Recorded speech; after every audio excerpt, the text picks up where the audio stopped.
Welcome everyone. My name is Corinne and I will be your moderator this evening. Phylip Curtis will be our speaker tonight and he will be discussing PPO optimization and how to increase your per patient profit. If you've attended a previous webinar with us, you may have noticed that our in-webinar console has changed, and I would like to highlight some features that will enhance your viewing experience. To contact Phylip, click the envelope icon under the speaker bio box. If you have a question, please type it into the box labeled Have a Question.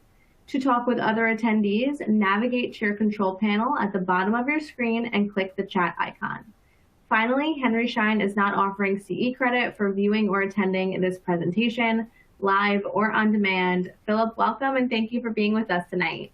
Awesome. Thanks, Corinne. I'm excited to be here. All right, so let's go ahead and get started. Corinne, I'm going to go ahead and click over to this next panel if that's all right with you. Perfect. All right, can you see my screen and can you hear me okay? Looks good. Yep. All right, let's go ahead and get started. So like Corinne said, my name is Phylip Curtis. I'm from Unitas Dental. I'm super excited for tonight's presentation. We're going to be talking about PPO optimization and how you can increase your per patient profits. Like she said, throughout the presentation, you may have quite a few questions. We are going to have a Q&A section towards the end of the webinar today, so feel free to use that Ask a Question button down below to put in your question. We will answer as many of those as we can towards the end of the deck today. But in the meantime, let's go ahead and jump right in. I'm really excited to talk about this. My name, again, is Phylip Curtis. I'm from Unitas Dental. A little bit of an intro into Unitas and myself. We've been helping dental practices since 2011, just past over a decade, 10 years of helping practices nationwide. We've worked with thousands of practices in all 50 states, and right now we actually represent over 1,300 dental practices nationwide. We're located in sunny Mesa, Arizona. It's about 85 degrees right now, which is actually pretty nice for us considering this time of year. It's about 100 degrees last week. So for those of you that aren't in Arizona, I'm happy for you because you're probably not nearly as miserable as we've been. We've got over actually 85 insurance experts, getting closer to 100 on staff right now, and we're really excited to help practices nationwide. What I'm here today to talk to you about is really how you can use PPO optimization and PPO negotiation strategies to increase your PPO reimbursements. If you're on the call today, I'm assuming you're a dental practice that takes PPO insurance and you're probably frustrated with your reimbursements, which is why you're looking for solutions to fix those and to increase those rates of reimbursement. We're going to go through three main key objectives today in three main areas. The first one's going to be how to understand your PPO participation, your reimbursements, and your UCRS and how those affect you. The next one will be the top PPO negotiation tactics and what you can do right now this year given the climate to increase your reimbursements. And then lastly, we'll talk about how to maximize your negotiation opportunities through participation optimization and other options and avenues that are available to you. We'll talk about all that today.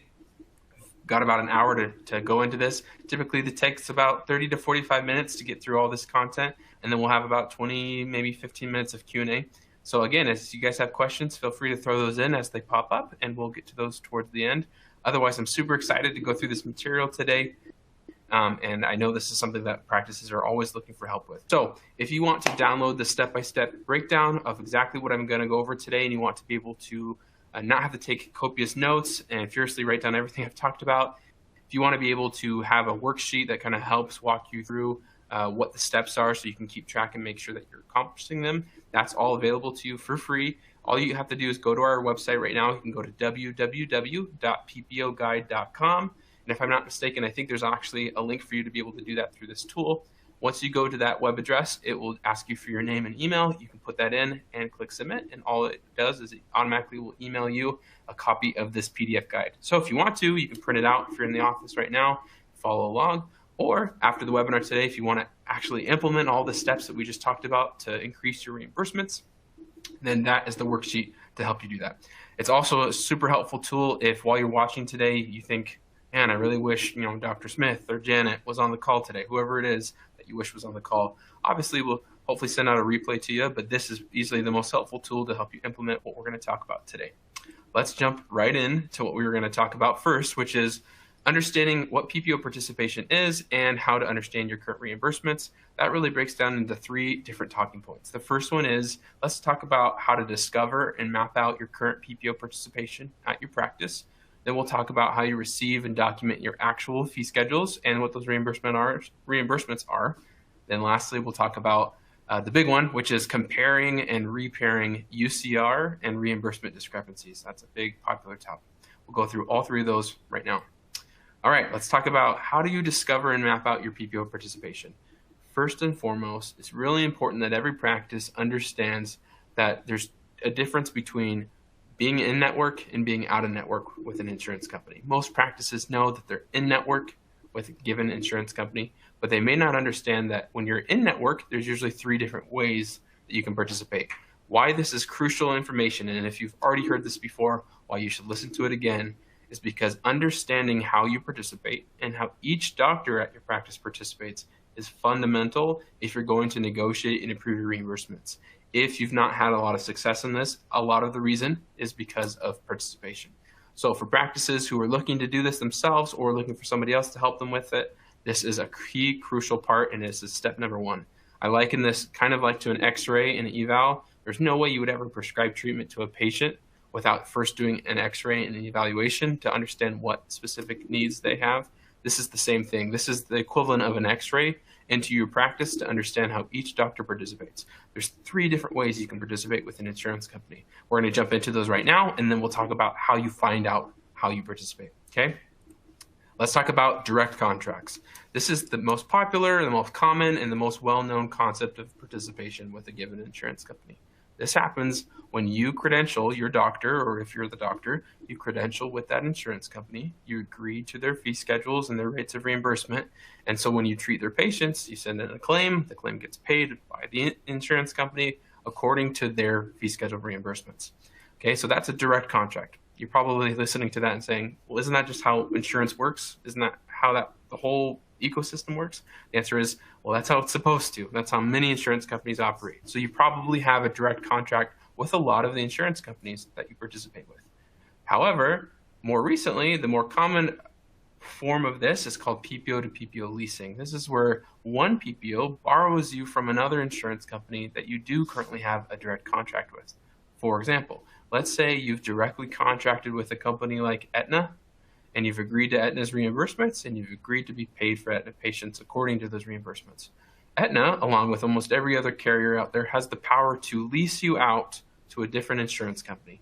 What that means is another insurance that doesn't have you in network but wants to get your doctor in network can come to Aetna or to any other insurance you've already contracted with and pay them a leasing fee to establish and lease you through that insurance company.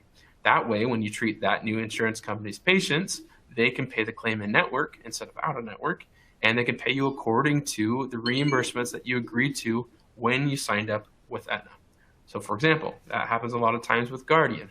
So you may not have credentialed with Guardian, maybe intentionally, maybe not intentionally, but what that's going to do is it's going to allow for Guardian patients to come into your practice so that way you're paid in network. And when Guardian pays the claim, how are they going to pay it? Well, they're going to send it to you directly, and they're going to send it according and reimbursed on the fee schedule that you agree to with Aetna. Okay, that's what PPO to PPO leasing is, and that's what that looks like. Why does that matter? Well, if we're going to attempt to negotiate with an insurance company, specifically Guardian, and Guardian's leasing you from Aetna, and we want to negotiate and get a higher reimbursement from Guardian, who do we reach out to? Do we reach out to Guardian? No, we actually reach out to Aetna first, because that's the fee schedule that's being used, if that makes sense. Okay, so that's why understanding that these leasing arrangements exist, understanding how to take advantage of them is crucial if you want to be able to negotiate and optimize in the future. Okay, Corinne, I just want to verify, can you guys still hear me? Yep. Awesome, just double checking. Sounds good. All right, the last type of participation with an insurance company is what we call umbrella networking. That's not necessarily an official phrase. If you've heard it from other insurance companies, there's a participation type called third-party administrators or umbrella networks or third-party networks. There's a lot of different ways to describe this, but an umbrella company is somebody that isn't necessarily an insurance company. What they do is they're in the business of creating an umbrella network with multiple insurance companies underneath them. So companies like that are Connection Dental, Dentamax, Carrington operates kind of like one of these. Zealous operates like this. An umbrella company typically isn't an insurance company. You typically wouldn't see card-carrying patients from like Dentamax or Zealous or Connection for that matter. What they do is they go and they create a big partnership with lots of other insurance companies. Then they create their own sets of fee schedules. They're really good at getting doctors to contract with them because the rates sometimes are pretty competitive. And so what happens is if you get in network with an umbrella, like Connection, for example, you would then sign up on their credentialing application. You'd fill out their fee schedule, and then Connection will turn around and fire your information out to their network. And then now you may fall in network with lots of PPOs underneath their quote-unquote umbrella. Why that matters is you funneled multiple PPOs through one specific fee schedule. So the green and the orange and the purple insurance company that are on this graphic demonstrate 3 different specific PPO bases, patient bases, that are all getting funneled through one umbrella company. For example, let's say you've credentialed with Connection, and the green, orange, and purple represent Aetna, Cigna, MetLife. Those are 3 different patient bases, 3 different companies. You can treat any one of those patients. Each company is still going to send the claim back. You'll get paid in network, but the rate that they're going to pay you on is Connection's fee schedule. So you'll still get a claim from Aetna, paid in network for Aetna patients, but how are they paying you? According to the Connection rate of reimbursement. Same with Cigna, MetLife, or anybody for that matter. So why this matters, again, is like the last example. If we're going to attempt to negotiate, who should we reach out to first? Connection. Then you would reach out to the other carriers to see if there's potential option to switch or have a better option. We'll talk about that here in a couple minutes, but that's why I wanted to kind of beat this dead horse, which is if you don't understand how you participate and if you're not entirely confident and you haven't confirmed how each and every doctor participates, picking up the phone to negotiate is like drilling in a tooth without an x-ray. You have no idea where you're going. You're just making guesses. So again, that's kind of an extreme example, but that's the same thing here. That's why we do, in the first couple months of our service, the due diligence to find this out. Any practice that wants to do this on their own needs to do that same due diligence and make all these phone calls and emails to figure out how that doctor participates. Now, to make matters worse, participation follows the doctor.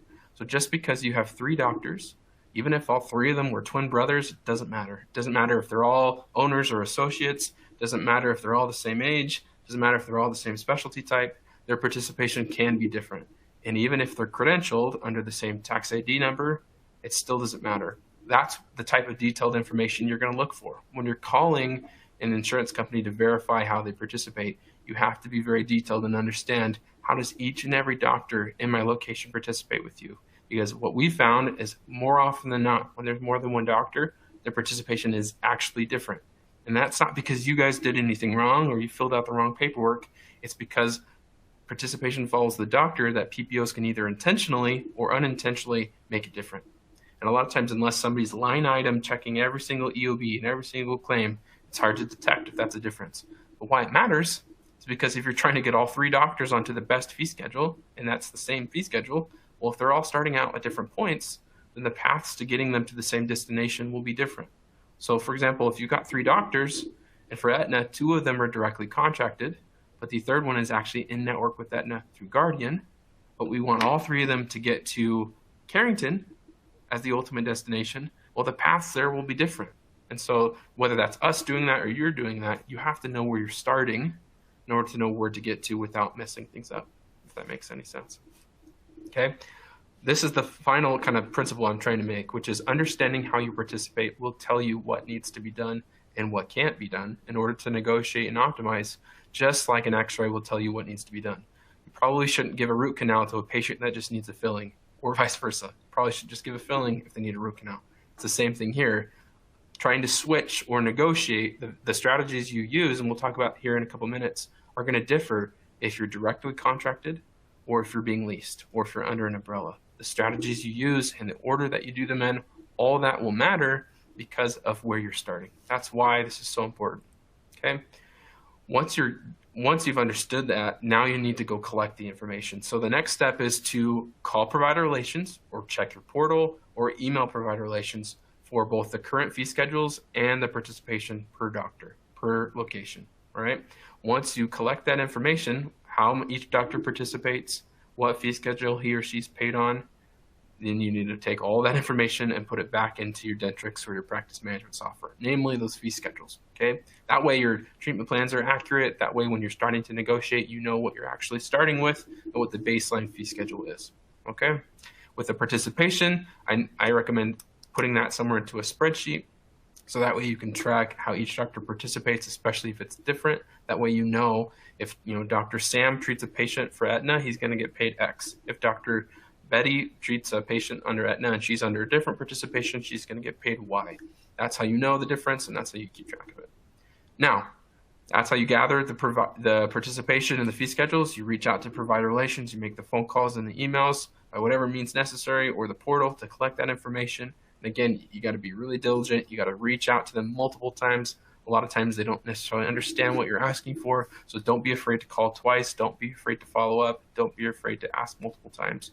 That information is so crucial. It's almost as if you took an x-ray and it came back and you couldn't see anything. Probably wouldn't just be like, I think I know what the problem is. You take another x-ray to get a complete picture. It's the same thing here with participation. I can't stress this enough. And the reason why I'm so overzealous about it is because I've been here at Unitas for over 8 years. I've worked the role that gathers this level of information. I understand how easy it is to get it wrong. I understand how frustrating it is to collect it, but I also understand how crucial it is if we're going to actually do this the right way. Okay, so that's principle number one: collect your participation, understand your participation, collect your fee schedule. Once you have those pieces of information, the first thing you can do to ensure your negotiation success is not shoot yourself in the foot. And how you shoot yourself in the foot when you're working with PPOs and insurance companies is by approaching them to negotiate, and your UCR office fees, so your sticker prices for your procedures, are below what that PPO is willing to reimburse or is currently reimbursing other carriers, or other practices in your area, or even are reimbursing you. We see this time in and time out. There's lots of practices that have their UCRs set lower than what the PPO is willing to reimburse them. So what does that mean? That dentist is never going to get above the UCR because he's already saying this is X. And what the PPO wants to do is they want to show a discount. So they're going to take a percentage off of whatever you submit, especially if it's below the PPO fee schedule. So how do you find that out? Well, the easiest way to do it is to use a simple spreadsheet. Once you've collected your current fee schedules, you're going to enter those fee schedules into a spreadsheet and compare and focus on, to me, your top 20 to 35 gross production codes. And I'll tell you here in a couple of minutes how to figure out what your main procedure codes are that you should focus on. But it's a very simple spreadsheet. You'll plug in what your procedures are, what your UCRs are, so what are you charging for each of those procedures, and then you'll start to plug in insurance after insurance, what you're getting paid off of each fee schedule. So you'll end up with a nice long spreadsheet with probably anywhere from 5 to 10 columns. Then what you're going to want to do is you're going to want to check UCR against every PPO reimbursement. If any UCR is below one of your PPO reimbursements, that needs to be fixed. I should never charge a UCR at $80 if any one of my PPOs is willing to pay me $81, $85, $95, $100, $1,000, whatever that is. The reason why is because that's the nature of how this pricing game is played. You have your sticker price for your procedures, your UCR cash fee. PPOs want to show patients a discount and show that they're paying either a portion or a discounted rate of that UCR. It doesn't make any sense to have a UCR that's below that because all a PPO is going to do is say, okay, we'll pay you that much. Okay? And so in that scenario, you want to make sure that you raise any UCRs where necessary. No UCR, again, should be at or below your highest reimbursing PPO fee schedule. Another thing that you can do to ensure that your UCRs are generally competitive for your area against your peers, because it's one thing to make sure that they're above your reimbursements. It's a whole other thing to make sure that you're priced competitively for your area, is you can utilize any available percentile-based analysis tool to ensure that your UCRs are competitive on a percentile basis. For example, we do this for our clients. We will show you where do your UCRs fit in comparison to peers in your area. We use the same Henry Schein practice analysis tool that you may have already seen before. We do this for our clients. It's included in our service for free to figure out and say, not only are your UCRs above where your PPO reimbursements are, number one, but how do you compare against your peers? Because if you're in a good competitive percentile, that increases our likelihood of getting good competitive reimbursements. If you're below and in a low reimbursing percentile, then that's going to diminish your ability to have high competitive reimbursements. Again, that's the principle. High UCRs correlate to high reimbursements. Also, there's a system and nationwide trend that comes from having good, healthy UCRs. If everybody's submitting good, high, healthy UCRs, it indicates to PPOs that this is the cost of doing business, thus this is where the reimbursement should be. If everybody in an area is saying this is what this costs for a procedure, what is the insurance company going to do? They're going to say, oh, I guess the reimbursement rate should be here. Okay, you control the cost. You control and set the price for your business. So make sure that your UCRs are competitive and priced well for your area. And we obviously help you do that, but there's lots of available percentile-based tools out there that you can purchase that allow you to do that as well. All right, this is another plug. For those of you that have joined since we've started, I'm going through a lot of detailed steps on how you can negotiate and increase your reimbursement rates on your own for your practice. Obviously, we at Unitas have been doing this for a decade.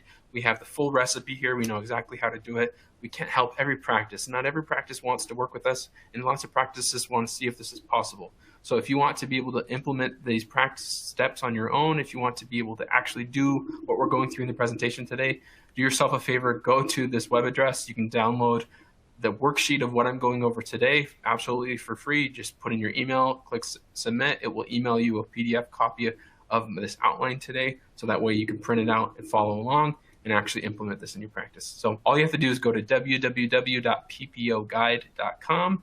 Again, that's PPO, like PPO insurance, guide.com. So again, go ahead and download that now if you haven't yet. All right, so we've talked about the first step, which is you need to understand your PPO participation and your reimbursements before you start to negotiate, just like you have to do an x-ray and an evaluation before you ever start to prescribe treatment to a patient. Now let's talk about what some PPO negotiation tactics and opportunities are for you and things that you can do to set yourself up for success, okay? All right, number one, let me see if I'm skipping over anything. Okay, there's three really main tactics that we're going to go over today. The first one is you want to make sure that you're not that you're ensuring that you don't waste any time on the wrong procedures. There's nothing worse than spending all the time to negotiate and not focusing on the actual procedures that matter to you and not weighing them out and understanding the difference between a $10 increase and a $1,000 increase, especially if you do this procedure 1,000 times and this one 5 times. So that's what we'll talk about. To make sure that you're ensuring that you don't waste time on procedures that don't matter as much. Also, we'll talk about how do you actually approach the PPO negotiation process when you're reaching out to an insurance company. And then lastly, we'll talk about if you do get an offer back from an insurance company, how do you actually compare those offers? Make sure that they're competitive and understand the pros and the cons before saying yes to a fee schedule that you get locked into for probably 2 or more years, right? So we'll talk about all three of those things right now. One last reminder, like Corinne said at the beginning of the webinar, I know we're on a new tool tonight, but there is a Q&A or a ask a question button on this tool down below. So throughout the presentation, if you have questions, feel free to click that link and put in the Q&A. That way we can answer those towards the end of today's presentation. All right, let's jump in. All right, so ensuring that you don't waste time on the wrong procedures sounds like a lot of common sense, but we have to figure out how do we do that, right? How do we ensure that we don't waste time on those procedures? Well, the best way to do that is to export what's called an annual production summary from your practice management software. You want to ensure that this report is listing out 3 main categories or 3 main pieces of data. This report is a really standard report. I know it happens and it's possible and it's easy to export out of every major practice management software. If you're struggling to get it exported, all you gotta do is pick up the phone. I guarantee you any Dentrix or any other software allows you to do this. What it does is it will show you by procedure code over the course of what you want to be at least 12 months, what procedures you did. So what was the procedure CDT code, how many times you did it, and then what was the production generated from each of those individual codes. Once you have those pieces of information, then you can get it out of your software. If it comes out in like a CSV or an Excel file, that's awesome. Then you don't have to do data entry.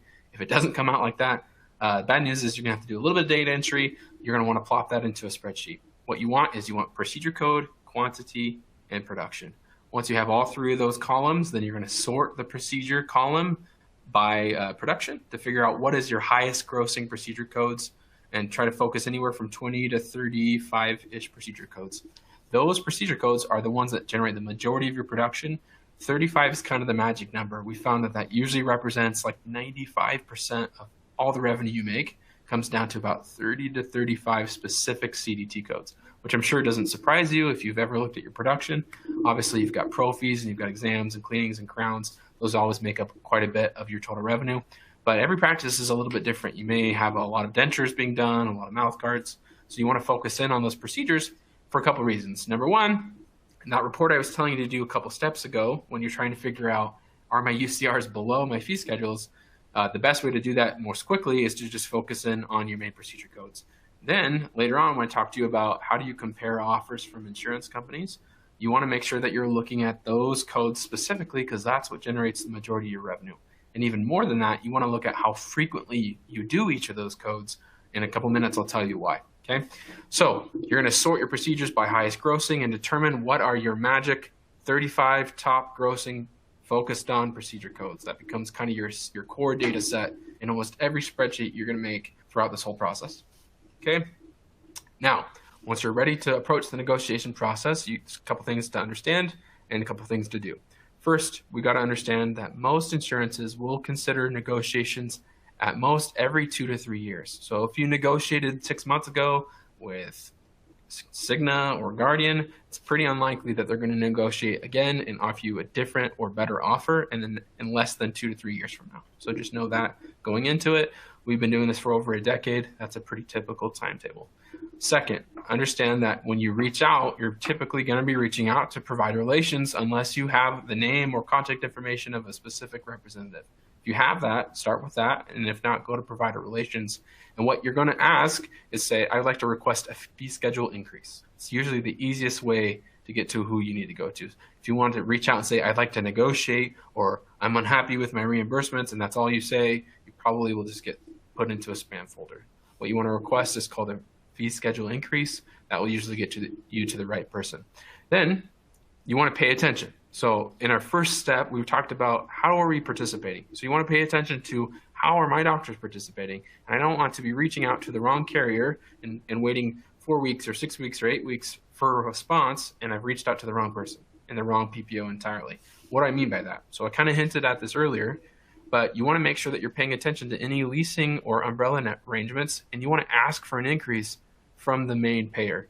What does that mean, right? That even was confusing to me. So for example, if you're a network with Guardian, but throughout the collection process, you find that you're actually paid with Guardian under Aetna, it's contracted reimbursement rates, and you want Guardian patients to be paid on a higher fee schedule, who should you reach out to, Guardian or Aetna? Technically, first off, you should reach out to Aetna because that's the fee schedule that's being paid on by Guardian. So if this fee schedule goes up, what will Guardian do? Pay you through that higher fee schedule, okay? That's how that works. Make sure that you're reaching out to the right people, or else you're going to waste a week, a month, or a couple months reaching out to the wrong people and getting fee schedule offers that aren't applicable because that's not how you participate, okay? If an insurance company responds back and is willing to give you an offer for a higher fee schedule, again, my greatest recommendation is calm minds always make the best decisions. A lot of practices will get super excited when they get an offer that comes back. If it looks decent, the doctor will sign it because he or she is just desperate to get the higher fee schedule. The problem with that is every time you accept the new fee schedule, you typically, like I said, you're going to get locked into that for a minimum of 2 to 3 years. So let's make sure that that fee schedule makes sense, because a lot of times, if you get an offer back from an insurance company, they may increase some of your restorative reimbursements, but maybe they decrease some of your preventative reimbursement procedures, right? Or maybe they increased orthodontia, but then they decreased preventative. So again, using the previous steps, you want to be able to analyze that offer to understand if there's any decreases, are they outweighed by the increases? And a lot of times there are decreases. So you have to understand, how frequently do I do these procedures? What PPO is this for? And to be able to do the math correctly, so that way you can estimate and understand, is this actually an overall increase for me? And how much of a percentage increase is this? How does this compare to my other PPOs? There's a lot of things to take into account that we'll talk about here. First and foremost, start with that magic 20 to 35 procedure code list that we talked about earlier, okay? Plug that into a spreadsheet. Then you're gonna compare and plug in, what am I currently being paid for this insurance company for all these procedures on my current fee schedule, which you collected in step 1, right? Then you're gonna plug in, what is this offering to me? So what is the new fee schedule gonna pay me, right? So you're gonna end up with 3 columns. Start, what's the procedure? What am I currently being paid? What am I going to be paid if I say yes to this? Then you also want to plug in, how frequently do you do those codes on an annual average? So if you know that by PPO, that's great. If you don't, just put in the total number to understand how they weigh against each other, right? So do I do 3,000 prophies and exams per year, or do I do 200 crowns per year? And again, you want to pay attention to annual frequency when you're evaluating that offer, because some fee schedules may increase and some may decrease. For example, a $100 procedure increase on the right code might be outweighed by just a $5 decrease if you do this procedure 1,200 times a year and this one 5 times a year, right? Because overall, that's going to lose you more. then this will gain you. So you have to understand the difference and know how frequently you do that, so that way you're evaluating the offers correctly. And guarantee the PPO knows those numbers too, so that's part of this negotiation process. Then, if that fee schedule ends up being an overall gain for you and you feel comfortable accepting it, knowing that you're going to get locked into that fee schedule for 2 to 3 years, my last piece of recommendation is to say, how much of a percentage increase is this and how does it compare overall to my main insurance companies? So look at that fee schedule and say, is this one of my better paying fee schedules now that I'm getting a better offer? If so, that's a good sign. Also, is this more than a 2 to 3% increase to really just account for inflation? If so, that's probably a pretty good offer. So keep that in mind. But again, know that when you're accepting a new fee schedule, you're going to get locked into that for a number of years. Okay. If you decide to accept a fee schedule increase, do so cautiously and with your own judgment and your own decision-making skills. Also, once you've accepted that fee schedule increase, you got to know that it typically takes them about 30 to 60 days to process that reimbursement, and that it will they'll give you an effective date saying, okay, this fee schedule has gone into effect, July 1st, for example. Once you get that date, that's kind of your gospel. You need to know that's the date, right? And so that way, when you start to audit your EOBs, which is step number 4, then you understand after this date, every claim that comes in, sure as heck better get paid according to that fee schedule now that it's after the effective date. I can't tell you how many practices I talk to that 6 months, 12 months, 2, 5 years later, they go back and they look at their EOB and they're like, this is not even close to what I agreed to 5 years ago or 2 months ago, right? Most fee schedule increases take 30 to even up to 90 days to go into effect.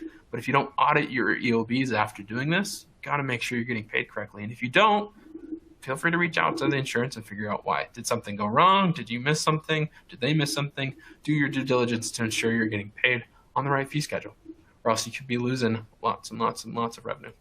Okay. Those are those negotiation tactics. Let's talk about the next most important piece of information, which is how do you maximize negotiation and optimization opportunities, understanding the climate that we're in today. Now, when you're maximizing negotiation opportunities, there's really 3 key things that you want to focus on. First, you want to ensure that your PPO fees are competitive for your area, right? How do I know that my reimbursement rates are competitive?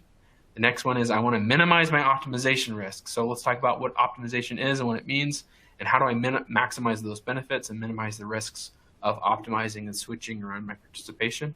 And then lastly, we'll talk about how to calculate your return on investment from PPO negotiations. You're going to spend the time to do this. How do you know what opportunities there are for you? How much is it going to be worth you spending the time on it? And again, we'll talk about all 3 of those things next. Okay. One final reminder, if you have questions throughout the presentation, please put them in through the Q&A window. We definitely will have some time to go over that today.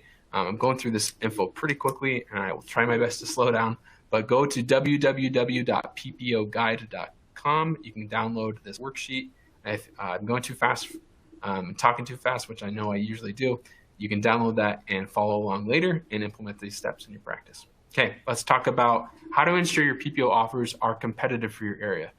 If you reach out to an insurance company and if they respond back to you with a PPO offer and you've gone through those steps I've talked about, one thing you still don't know is how does this PPO fee schedule compare to what other practices are paid in my area?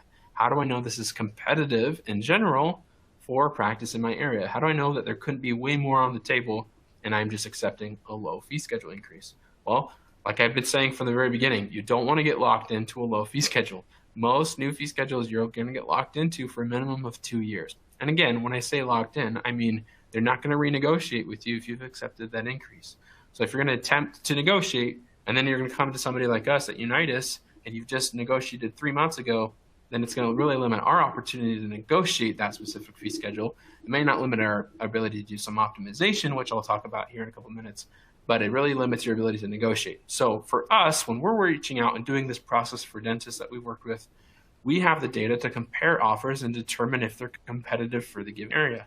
Our account managers have been doing this for over a decade. We've got this service. We understand what PPOs are paying in a given area. We have a database of fee schedules. We understand what a good reimbursement looks like.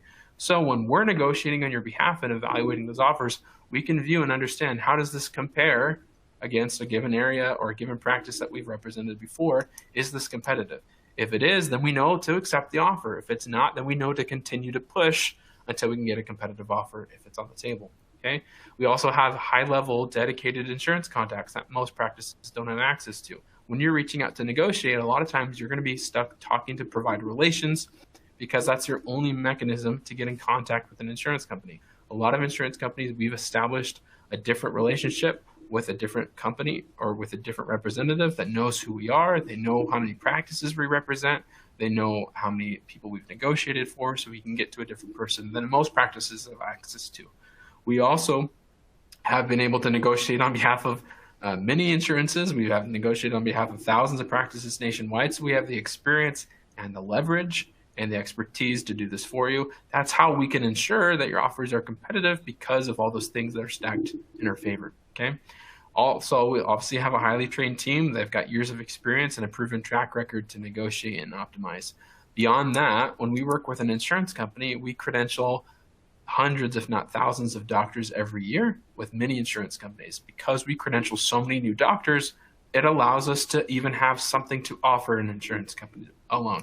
When a practice just reaches out to an insurance and says, I'm unhappy with my rates, a lot of times they can get told no. For us, because we bring so many doctors, we understand that an insurance company has a business model that has to function and make sense, but we also know that an insurance company needs new dentists in order to continue to thrive as an insurance company. Because we work with so many new practices, we can bring new dentists to them who want to participate. Because we have so much credentialing efforts that are done by our team internally, that allows us to get a foot in the door with many insurance companies that practices just don't have access to. So those are a lot of the reasons why we specifically help ensure those offers are competitive. If we're going to talk about optimization, let's talk about the difference of optimization to negotiation, and then I'll go backwards to that slide. Optimization is a different strategy than just straight negotiations. Optimization exists a lot with these companies that are being leased or these companies that are under an umbrella company. I know I just saw a doctor ask if I could go over participation type number 3, which I will. So when you're working with an insurance company, like I said, you can be directly contracted, which means that they pay you through their own fee schedule reimbursements, or you can be in network through what's called Ppo to Ppo Leasing, which is where one Ppo leases you from another insurance company. For example, you may have contracted with Aetna, agreed to Aetna's fee schedule, and you're treating Aetna patients. Then Guardian may come along and lease you from Aetna, and that way when they pay your claim, they're paying you according to Aetna's reimbursement rate, but the claim's paid in network for the Guardian patient. So the question is if this is happening to you now, how do we get both of these insurance companies onto a better fee schedule? The answer to that is what we refer to as optimization. Obviously, optimization is not a word we made up. It's a word that people use all the time. Why we use that is because we're taking something that's pretty complicated, we're looking at this web of insurances, and we're optimizing it to work in your favor. Very similar to what a CPA does, who just specializes in processing tax returns. If you have a CPA that specializes in processing tax returns, he or she understands the tax law so well that they can maximize your tax return, right? TurboTax is a fantastic company who's figured out the science of maximizing a tax return. For us, we're a company that's figured out the science of maximizing Ppo participation. So what does that mean? If I've got two PPOs that are working with each other, to us, that's an opportunity. To you, it may be an issue or pain because your fee schedules might be low, but to us, that's an opportunity. What does that mean? Well, if you're in network with this orange insurance company directly, they're paying your reimbursements according to their fee schedule, and this green insurance is leasing you from them, then we want both to be on a better, higher paying fee schedule. How do we do that? What we'll do is we'll reach out to the main insurance company first, attempt to negotiate that fee schedule if we can. Then we'll reach out to the green insurance company and say, hey, green insurance company, this doctor may want to participate with you directly. They don't want to be leased anymore. What's the best offer you can provide to us? If that green insurance company wants to get you under a direct contract, which they probably do, because most of them do, they may offer you a fee schedule that's higher than what the orange is offering now. If that's the case, that's awesome. Here's an optimization opportunity to switch from one carrier to another.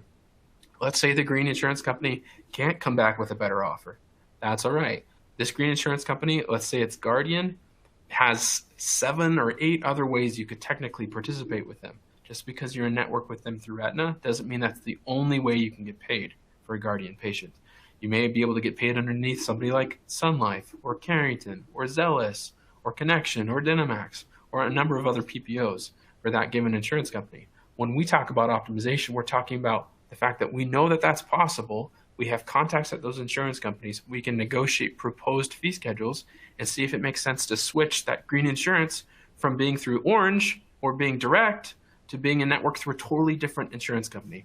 What that means is you're still in network, your claims are still paid, your patients are still happy. All we've done is like an accountant or like TurboTax, we've simply switched your participation and maximized your return on the participation, so that way when Guardian pays your claim, they can pay you through a Carrington fee schedule, or when Emeritus pays your claim, they're paying you through a principal fee schedule, or when Aetna pays the claim, instead of paying you through Connection, they're paying you directly. Whatever that means for you, and again, these are just examples, don't necessarily need to be the definitive. It means we're trying to optimize a huge web that exists in the marketplace in a way that benefits your practice. That optimization is typically not something I recommend a practice tries to do on their own. The reason why is because there's a lot of risks to trying to optimize. So what those risks are is understanding you need to know that PPOs have multiple paths to participation. So based on your current participation, we can help identify other arrangements that might be more profitable. Maybe we can shift this PPO to here and this PPO to here to a better fee schedule. But because they have multiple paths to participation, and we've helped thousands of practices to optimize, we also understand that there's a lot of pitfalls to doing that as well.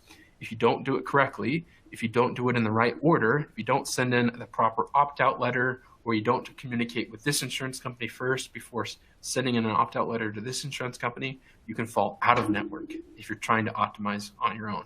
Or you can decrease your fee schedule when you're trying to increase your fee schedule. So it's not just a game of whack-a-mole that you can only ever win at. You can actually do it wrong and make it worse for yourself. So again, optimization, I like to kind of compare that to like a root canal. And then there's an extraction. My 5-year-old daughter, could she pull out her first tooth on her own? 100%. Pulling out your tooth is a lot like negotiations. Everybody can do it. Obviously, there's a lot of things that we can do to do it better. Optimization is more like a root canal. Would anybody ever try to do that themselves?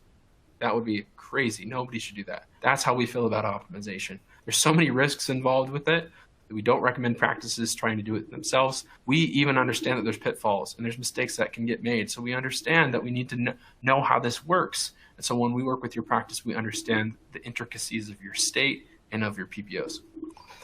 Obviously, we understand how to shift that participation. We understand those risks. We know those timelines and how long it takes. That's how you minimize those risks, is you work with somebody like Unitas that's done this before, okay? Now, how you calculate the return on investment to negotiate.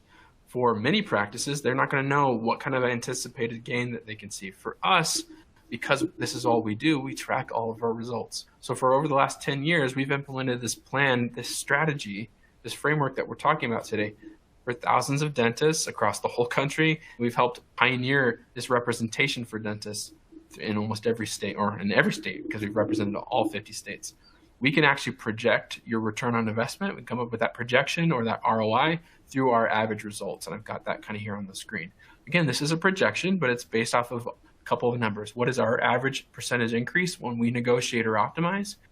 And then what is the average annual production of a practice that we work with? So there's two numbers here. There's what we control, and then there's what you control. When we work with a practice, we can control what the fee schedule is and which one goes up and how much it goes up by. That's our efforts, right? Your efforts are how many patients do you treat? How much production do you do? How much treatment acceptance do you have? When we negotiate, our average client sees about a 10% average increase on the PPOs that we negotiate or optimize.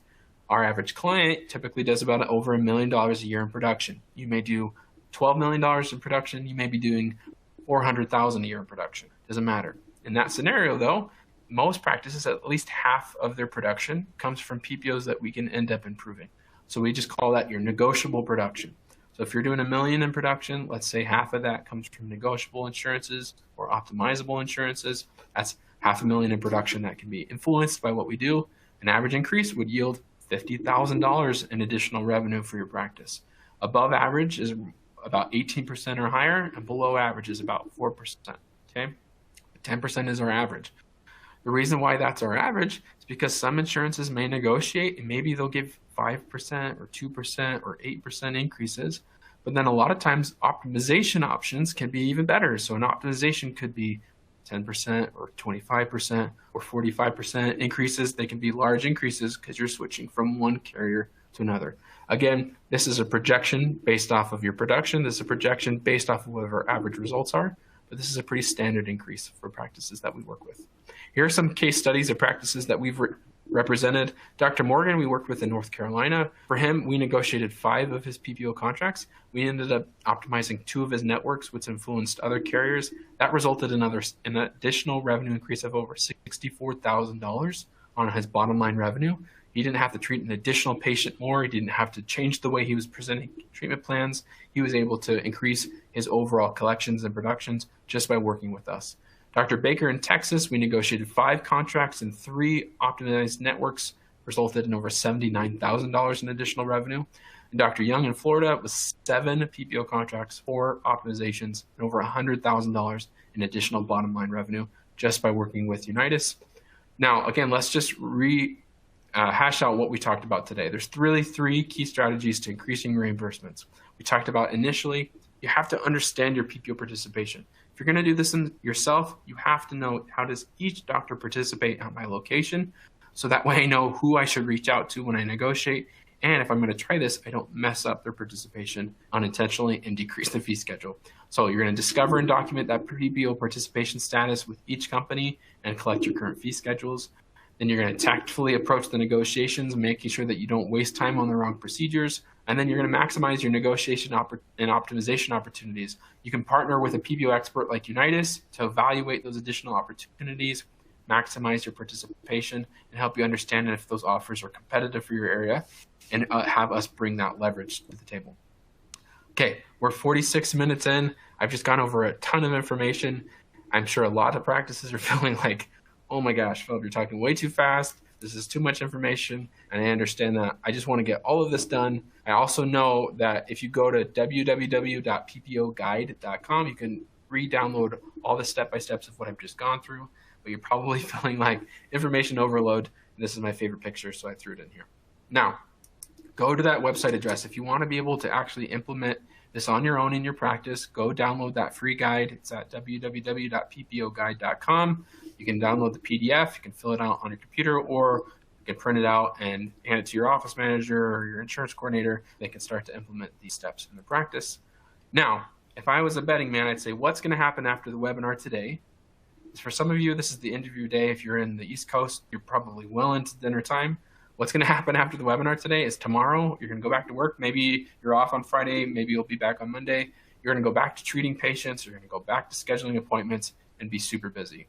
My biggest pet peeve is I hate webinars that say, here's all the things that you can do, and then nobody gets to implement them because it's not doable or everybody forgets. So if your practice wants higher reimbursements, then if it's okay, I want to make everybody who's on the webinar today and anybody watching the replay an offer that's going to help you implement this faster, so that way you can actually walk through this with your practice and get higher reimbursements. Okay, first thing I recommend you do is you're going to schedule a free PPO consultation with our team. What that is exactly what I just said. It's a free 30-minute consultation. Why we call it a consultation and not a demo or a sales call is because that's what it is. Most of the consultation is us going through your practice, understanding what your PPO insurances are, understanding if you've negotiated, calculating your potential return on investment, and identifying if we're even a good fit for you. We turn away as much as 25 to 30% of the consultations we take and say, sorry, we're not a good fit for you right now, because we want to make sure that we can actually work with you. We'll identify if there's a service that we do that best suits you. If you do that, all you got to do is go to www.ppoguide.com. If you've heard that link before, but all you got to do is put /go, and that will take you straight to the page. If you've already downloaded the form, you'll likely have either an email from me in your inbox now, or on that page after downloading it, there'll be a link that you can click to go schedule. So there's 3 different ways you can do it. Click the link in your email, or just go to www.ppoguide.com/go. I know that there's going to be a link on here that Corinne will talk to you guys about that will actually have that button if you wanted to click it on the webinar tool tonight as well. But if you go and schedule that free PPO consultation, not only are we going to go through all that information for you, but because you're on the webinar today, we're going to give out these awesome limited time bonuses to help your practice be more effective with insurance, and if you're going to do it on your own, to be even more efficient at the process yourself. Well, the first thing we're going to give to you is our PPO Provider Relations Master Contact List. So what is that? We make hundreds of phone calls to PPO insurance companies every day, not every month, every day. And if you want our master contact list to know exactly what phone number to call for every insurance nationwide, from the major ones down to the specific Blue Crosses to Deltas, if you want to save yourself hours of sitting on hold because you called the wrong number or you clicked on the wrong extension, if you want to collect your own PPO participation faster, then you're going to need this list. It's easily a $199 value. You're going to get it absolutely free. All you have to do is go to that ppoguide.com/go, schedule a free consultation with either myself or a member of our team so we can walk through our service, see if it works for you. And after you've completed that consultation, we'll provide you this contact list. Let's say you end up working with us. You will definitely still need this list. Why? Because you're still calling insurance companies all the time. Maybe you have a question about a claim, or maybe you've got a question about credentialing. This provider relations contact list is easily one of those valuable things we can provide to you. Okay. The next thing we're going to give to you is the e-guide, which is our 35 most common insurance problems and how to avoid them. That's not just a catchy title. What it is it's a compilation of over a decade of questions and answers that we've had to compile to figure out how to answer for our clients. So after 10 years, we've compiled our top PPO solutions to our most commonly asked questions. Because we work in the realm of PPOs, like I'm sure you can imagine, we get tons of questions every month about insurance-related issues that aren't technically our wheelhouse. However, we try to go find the answer and give it back to you so you can know where to go next or who to talk to next or how to address it. So whether that's a question about downcoding or balance billing or out-of-network benefits or how to change your tax ID number or how to change your business name or what you should do before you add an associate and all those things, if you want to save yourself the hours of the problems of all the thousands of practices that have come before you, all you got to do is schedule that free consultation with us. We'll give you that ebook as well, 35 of our most common insurance problems and how to avoid them. Easily a $299 value. You're getting that absolutely for free. And like the commercials say, but wait, there's more. Because there is. The last thing that we can give you is a tool that I've created myself. It's a replica of exactly what we do internally. This is a fee schedule analysis tool. So you can use the same exact tool that we use to analyze our clients' UCRs and fee schedules to figure out a couple things. Are your UCRs priced too low compared to your reimbursements? How do your reimbursements compare against each other? What are your highest reimbursing PPOs? It's an easy to use online spreadsheet template that you can copy into your account. You can download into Excel. You can put it into Google Sheets. It already has the automated formulas and the calculations built into it. Easily a $499 value. I've built this from scratch right off of the system that we use. If you want that tool as well, and you want to be able to do this yourself, or if you're just even curious about how to price your UCRs and how they compare to your reimbursements, that tool is also available to you. All you have to do is go to ppoguide.com/go. All right.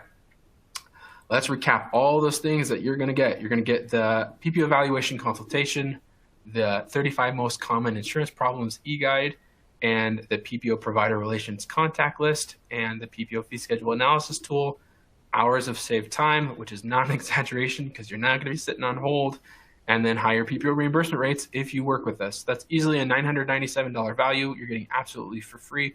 All you have to do is schedule and complete a consultation with us. Go through the special link so we know that this is how you heard about it, and we'll ensure that we get you those bonuses after you finish a consultation with our team. All right, one last plug. Please go to www.ppoguide.com/go, schedule a free consultation, and you'll get the opportunity to either speak with me or a member of our team. We'll talk about how we can help you. Okay, let's open it up to Q&A. I know I've gone over a ton of information. I don't want to miss this part, but Corinne, let's go ahead and start answering some of these Q&As that have come in. All right, thanks, Philip. So we got a few questions for you. Our first one is from Mark, who asks, is there anything that can be done if a PPO sends notice of a fee reduction or simply makes a reduction in a specific fee? That is a great question. So there's a lot of PPOs that have tried to do this over the last 2 years, two that I can think of specifically off the top of my head, where they're sending a notice of a fee reduction. There's a couple of things that you can try. There's things that we've helped coach our clients through that sometimes it's worked and sometimes it hasn't. But many insurance companies are attempting to reduce fee schedules. If that's a specific insurance company and the reduction of that rate makes it so that way you are either no longer satisfied or unable to profitably treat those patients, you should probably consider terminating that contract. if you're willing to actually, and in reality, terminate your contract with that insurance company because of how low that fee schedule is. And again, I'm reiterating, if you're actually willing to do it, then I recommend considering it. And if you terminate that contract, then at least you can go back out of network and charge your full fee. However, some insurances, when you're actually willing to terminate the contract, and again, you have to be actually willing to terminate the contract, they may change their mind and be willing to keep you on the same fee schedule. Not all the time. We've had plenty of clients that have sent in the termination notice and it's kept them on the fee schedule that they were on previously, so it worked. We've also had plenty of clients that have sent in the termination notice and the insurance company said, okay, thank you, and then they were actually out of network. So again, it's a strategy you can try, but like I said, it can't be a bluff. You have to be serious and be willing to actually go out of network. That can help. You can also always attempt to negotiate and try to get back onto that fee schedule. You can also always come back and try to work with us so we can attempt to do that negotiation for you as well. But that is an option for you, is either do nothing, which I don't recommend, or be willing to terminate and send that in and see if it makes any difference, or work with an expert like us and we'll either coach you through that process or attempt to help you negotiate that fee schedule in general. Okay. Our next question is from Omar, who asks, if I am dropping a PPO to get reimbursed under an umbrella, is there a waiting period where I will be out of network, and will I still be listed as a provider on their portal? That is a good question, Omar. And the answer is it all depends. So if you're dropping intentionally to try to optimize on your own to get reimbursed underneath an umbrella, you have to know that, yes, there could be a waiting period where you are out of network. And that could be anywhere from 30 days to 6 months to a year. It just depends on the insurance company. When you're dropping to go back in network underneath an umbrella, a lot of times multiple companies have to communicate to each other. And it's not an exact science. It's not just as simple as them pushing a button and then it tells another insurance company. Because they're totally two different companies with their own management structure and their own processes, it's this game of cat and mouse of them communicating back and forth and communicating to multiple different people. So what I'll tell you, Omar, is if you're dropping a PPO and you're hoping to get picked up underneath an umbrella, what the problem with doing that is there's usually 5 other people that technically could pick you up. So this has happened to us before, and we're doing it strategically, where we try to drop to get you picked up underneath this specific umbrella, but somehow you actually get picked up under this umbrella because those 5 exist in the marketplace. Because how the companies communicate to each other, this unintended umbrella may pick you up first. And if that reimbursement rate is lower than what you're currently on, that's one of those examples that I'm saying is when you optimize on your own, you have to understand the risks of accidentally getting picked up under what you didn't intend and making sure that you're opting out correctly so that way you don't, A, stay out on network longer than you intended, and B, end up under the wrong fee schedule. There's nothing worse than saying, I'm trying to go from A to B, B is better, and you end up at C, and C is worse than A. That happens a lot to practices. It can even happen when we do it. So let alone when a practice does it on their own, those are one of those risks. So the answer is short is yes, you can be out of network. Will you still be listed in their portal? The question is, it just depends, and I don't know. If you're out of network, PPOs try to keep their portals up to date. And so if you go out of network, it's very likely that they'll drop you off your portal. So that's one of those risks of implementing that specific optimization strategy, is knowing that you may drop off the portal entirely for a period of time until you get back in network. Okay? Okay. Our next question asks if you can go over participation type 31 or 3. I think you touched on this before. Is there any other insights you want to add to this one? Yeah, I think I touched on this a couple times, but the 3 main participation types, again, are direct contract. It's where the PPO pays you through their own set of fee schedules. There's Ppo Leasing, which is where one PPO borrows you from another PPO company through that company's fee schedule. The third type that you're asking about is called an umbrella network company. So an umbrella company, those are like Dynamax or Connection, Carrington, or Zealous. Those companies typically don't have card-carrying patients. What they do is they have their own set of fee schedules and they partner with lots of insurances. They kind of do that leasing, but they do it 5, 10, 15 times bigger.